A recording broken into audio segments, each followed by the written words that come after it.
Imagine standing in your own grave while a priest sprinkles earth onto your head and reads your funeral. You're alive, but the town has decided you're dead.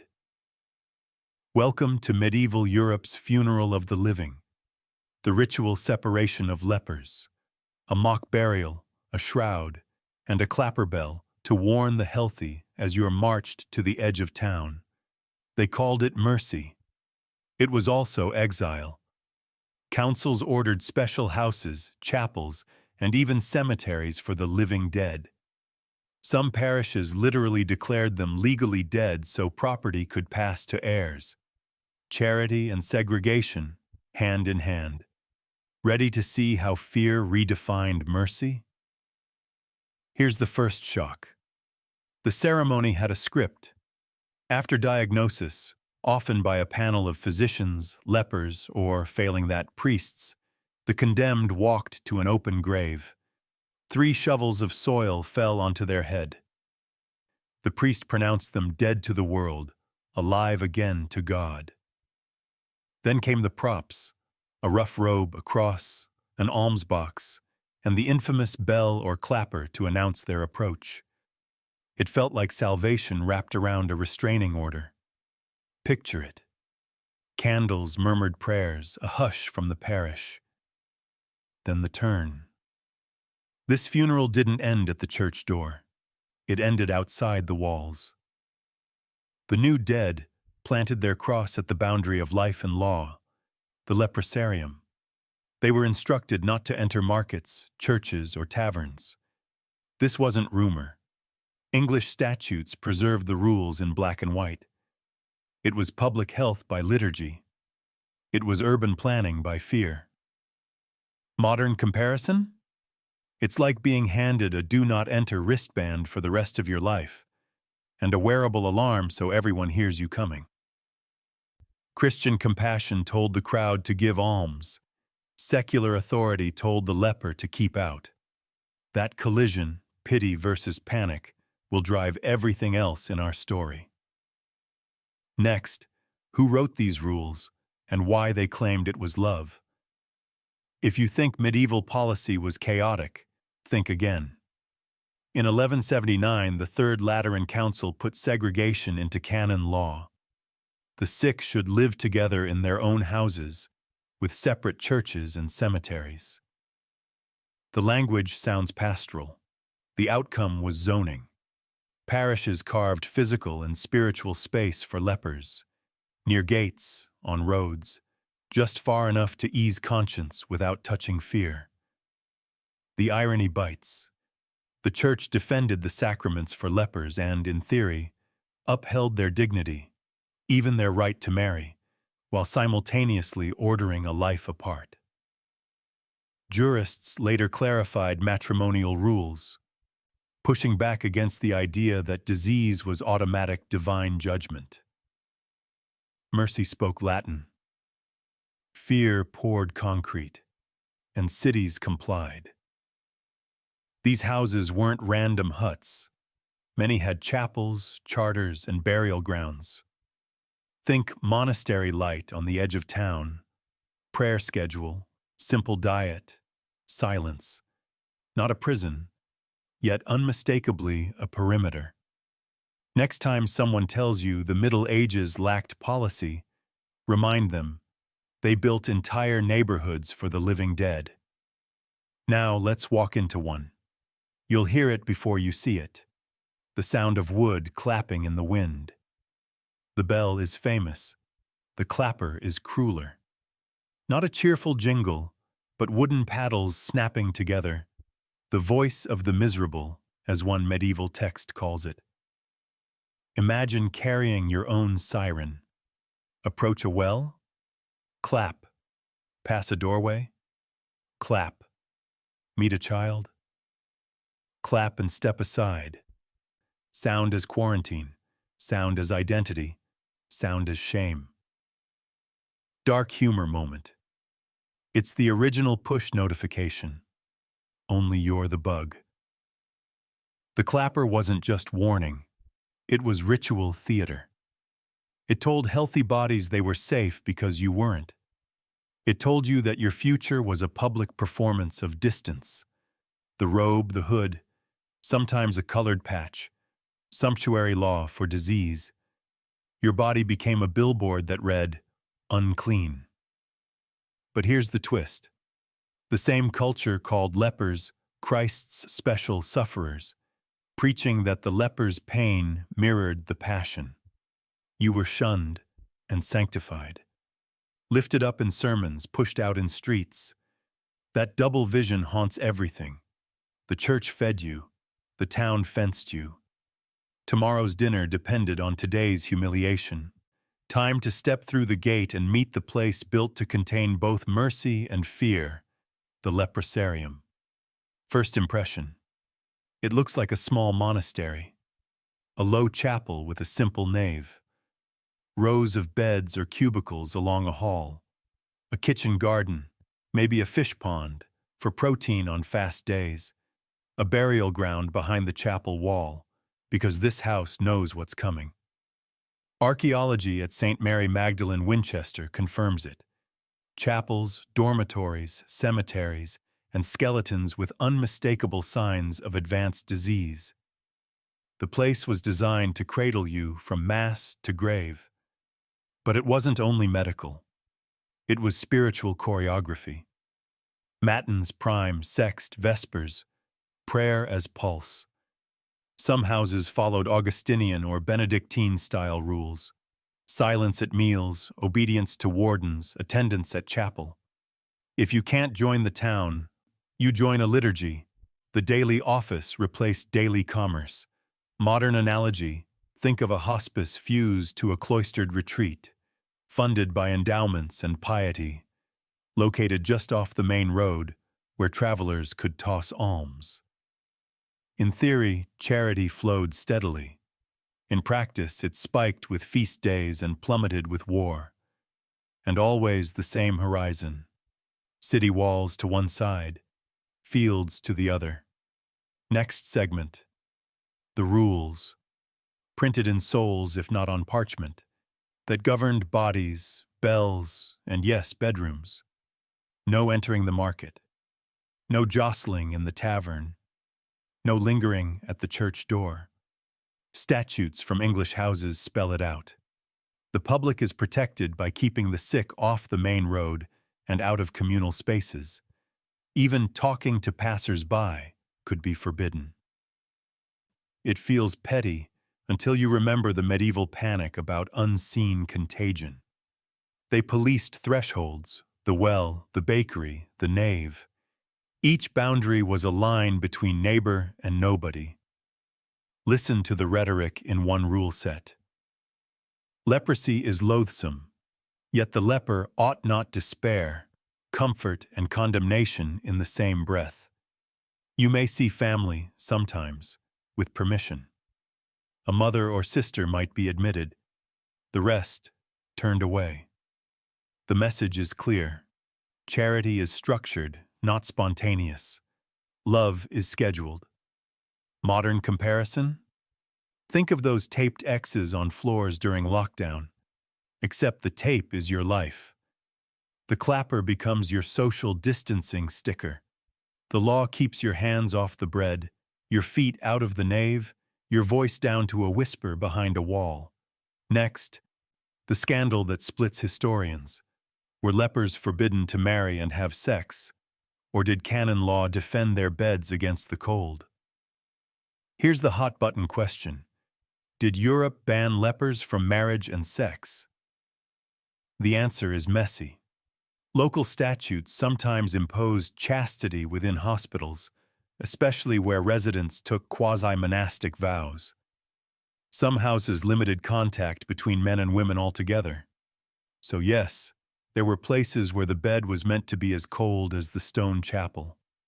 But canon law tells a different story.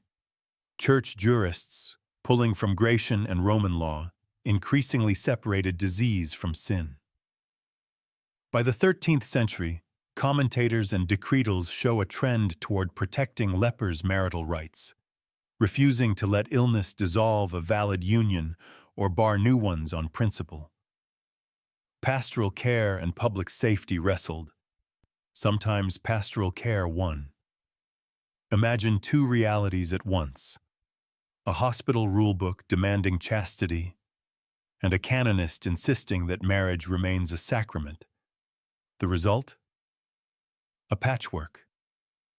In some towns, a married couple diagnosed with leprosy might live together in a small house attached to the leprosarium.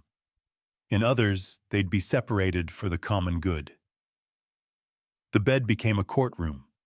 The verdict depended on who held the keys: bishop, alderman, or prior.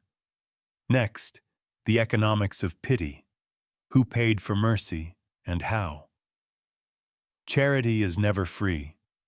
Between the late 11th century and 1350, England alone saw at least 300 leper houses, endowed by bishops, guilds, kings, and wealthy families. Donations bought prayers for souls and reputation insurance for the living. A hospital's cartouche on a charter is half piety, half PR. Inside, residents survived on a cocktail of rents, tithes, alms at the gate, and harvests from leased fields. Kitchens boiled thin pottage. Fast days simplified what was already simple. Archaeology lets us peek into bowls and bones. Isotope and dentalware studies from hospital cemeteries help reconstruct diet, confirming limited but steady proteins and coarse grains. Charity kept bellies just full enough to pray again tomorrow. Modern comparison? Think of the non-profit board that funds a shelter. Then imagine the shelter is also your church, clinic, and graveyard. When the economy dipped or a patron died, the thin line between sufficiency and hunger snapped. And when plague or war drained almsgiving, the bell at the hospital gate clapped to emptier roads. Next, a plot twist. Leprosy's geography didn't just sculpt hospitals, it reshaped entire cities. Stand at a medieval gate and look outward. You'll often find the leprosarium on that liminal strip, near the road where travelers' coins pass easily, but outside the walls where contagion supposedly stops. The church asked for separate chapels and burial grounds. Towns supplied the buffer zone.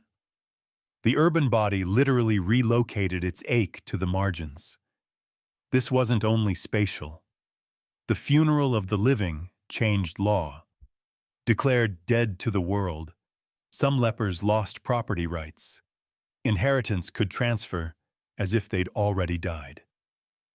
In other regions, southern France for instance, records show flexibility. Lepers made contracts, sold land, and wrote wills. The law's map was as fractured as Europe itself. But the ritual's message echoed everywhere. You belong to God now, and to the edge. Modern analogy: picture a city pushing its landfill to the periphery, then building a chapel beside it and calling the road between Alms Lane. Mercy had a postcode, and that postcode fed rumors. Which brings us to a raw nerve in the record. Conspiracy panics, when fear of contagion turned into fear of sabotage, and lepers became the villains of a city's nightmares. France, 1321. Whispers crackle through towns. Lepers are poisoning wells. Powders, plots, secret networks. Panics spiral, fueled by drought, war taxes, and the human need to blame. Accusations spread faster than any bacillus. Some regions launched roundups. Others, with better records and cooler heads, continued to support leper houses through alms and liturgy. Even in hysteria, the living dead could be both scapegoat and supplicant. It's the oldest story. Crisis finds a target already marked. The clapper made lepers visible. Rumor made them monstrous. Yet the same era also endowed hospitals and called sufferers holy. Europe could bless you in the morning and burn your cottage at night. Next, step back inside the door of daily life. What did ours feel like? What did the sickness do to hands, faces, and futures before medicine had names for Mycobacterium leprae?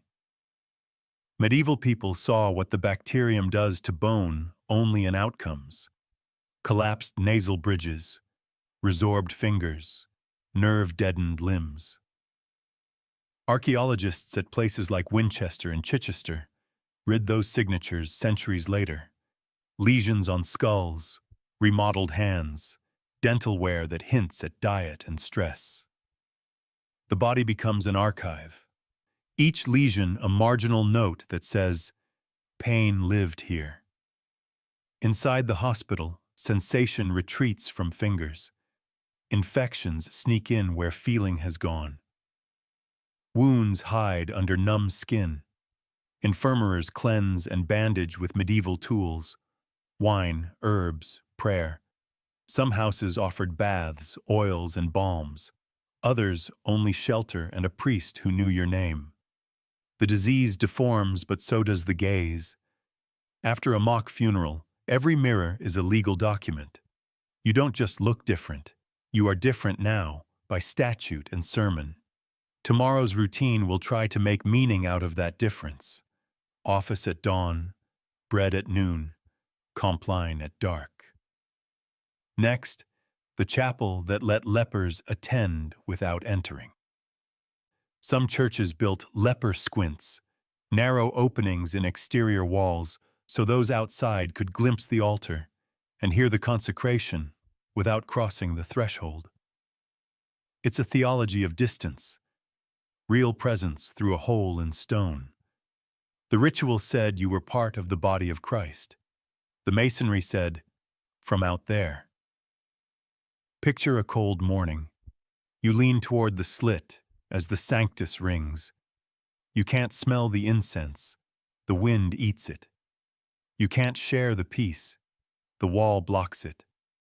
But you can see the lifted host, white moon against candlelight, and that's enough to hold you until midday broth. Modern comparison? Live-streamed church through a locked door, minus heat, plus stigma. Next, let's talk numbers, and why the sheer scale of provision exposes a myth about medieval cruelty. Between a quarter and a third of medieval English hospitals served people labeled with leprosy. That's staggering. It means endowments, chapels, cemeteries, bread, and beds for thousands over centuries. It also means the Middle Ages didn't simply throw bodies into ditches. They built institutions. Many residents followed daily rules, received burial rites, and left bones in consecrated ground we can still find. Here's the twist. Not every resident had Hansen's disease as we define it. Medieval lepra was a diagnostic bucket for chronic skin and neurological conditions.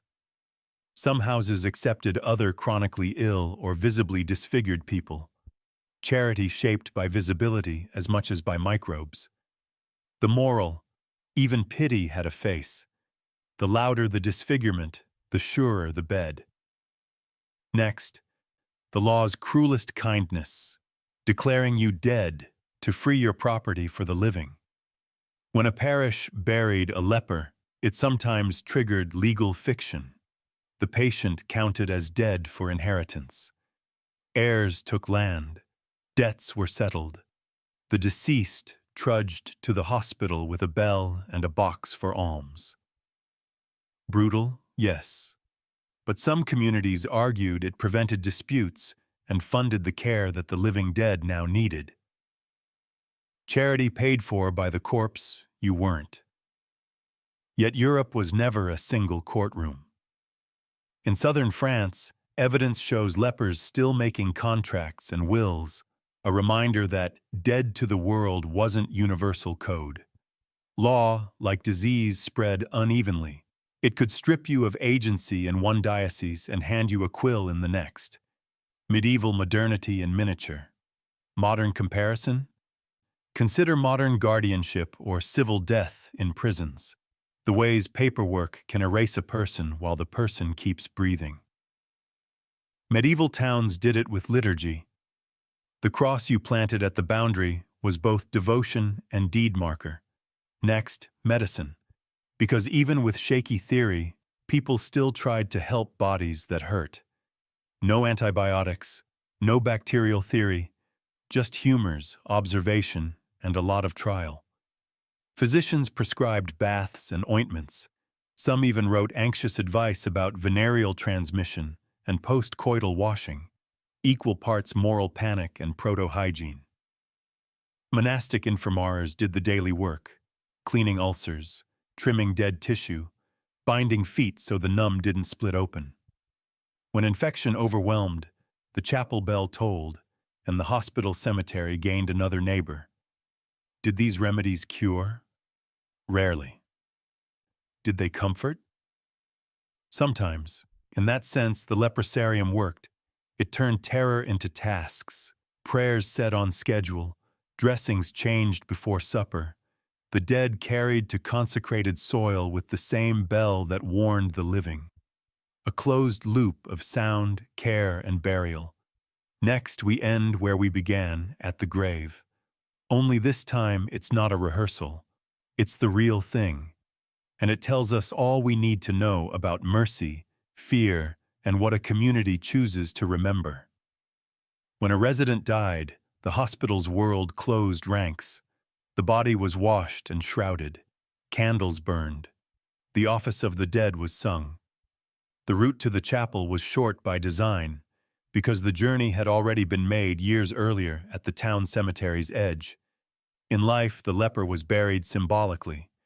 In death, they were buried for real, often inside the hospital ground, sometimes with pilgrim badges or tokens of piety discovered centuries later by archaeologists who read bones like chronicles. The final twist? The community that pushed the leper away also prayed them home. Prayers purchased by endowments, whispered by brothers and sisters who'd rung the same clapper in the same wind. Fear had built a wall. Mercy hung a window in it. That window didn't fix the wall, but it let a little light through, and that, more than any statute or stigma, is the truth of the funeral of the living. Next, the takeaway you won't forget. We'll tie this back to now. Pandemics, zoning, and how we label bodies dangerous to make ourselves feel safe. Let's rewind to that first image. You, knee-deep in your own grave, while a priest drifts soil across your hairline and calls you dead to the world, alive to God. That ritual is the key to the whole medieval puzzle. It made fear look holy. It wrapped segregation in scripture, and it taught a town how to keep its conscience and its distance at the same time. Across Europe, the Third Lateran Council's language hardened soft feelings into hard boundaries. Separate houses, separate chapels, separate cemeteries. The policy was dressed in care. Live together in your own houses, but it redrew city maps.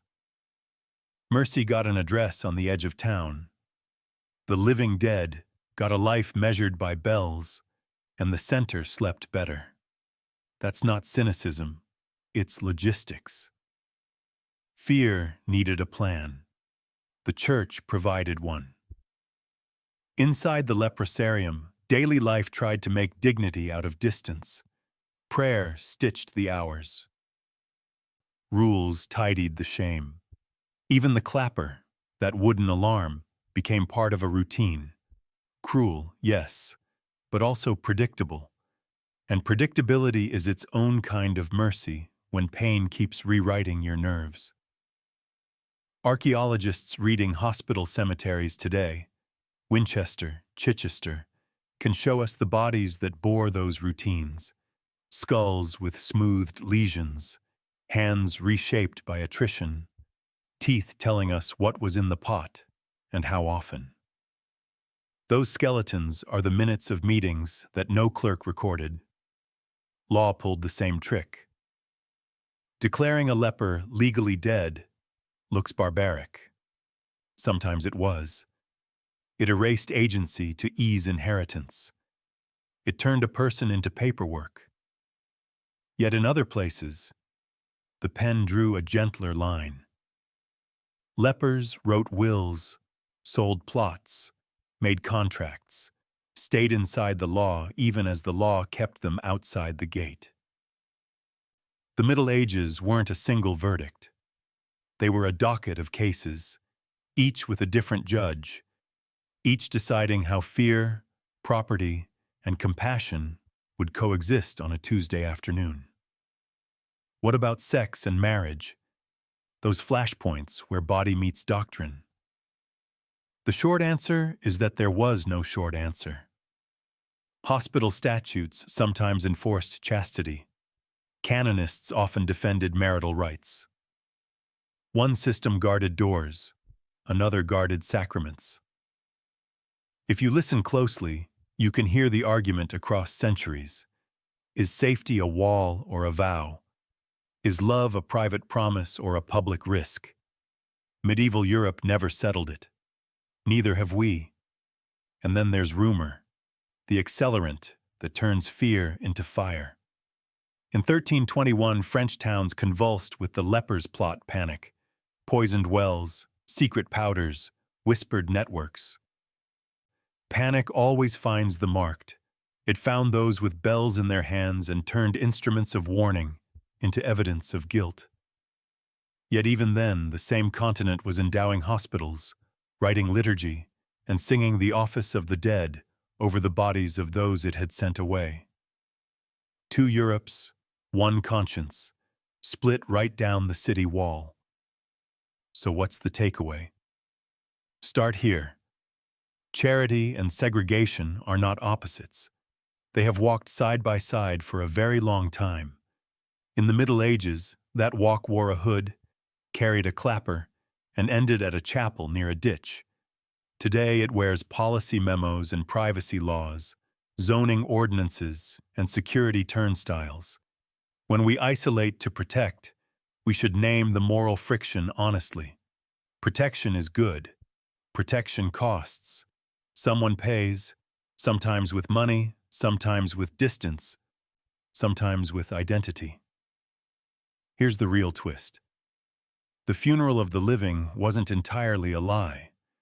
A person really did die that day, just not the biological one. The social self, the legal self, the market-going self, the pew-sitting self, all of that went into the ground while the body kept walking. The ritual admitted the truth that the town couldn't say out loud. We don't know how to help you and stay safe at the same time, so we will do both badly. The bell is the proof, but, and this matters, the same system built chapels you could hear through a wall. It assigned prayers to your name. It buried you in hallowed earth and remembered you in books that donors paid for. The city pushed you out. The liturgy pulled you close. The leper squint became a metaphor for the entire age, a narrow window where mercy and fear could just barely see each other. When we tell ourselves that we're better now, that stigma lives only in old parchment. We should glance at our own edges, our care homes on the ring road, our quarantine hotels by the airport, our tent encampments under the flyover. We still use space to solve moral panic. We still wrap boundaries in procedure and call it compassion because it hurts less that way. The Middle Ages don't shame us. They translate us. So, one lingering question for you. Which sound haunts you more? The priest saying "alive to God," or the clap that follows you forever down the road? If this episode got inside your head, tell me in the comments what shocked you most. Subscribe for more dark history every week. And if you're grateful your town no longer hands out clappers, hit like, because history's bells echo longer than we think.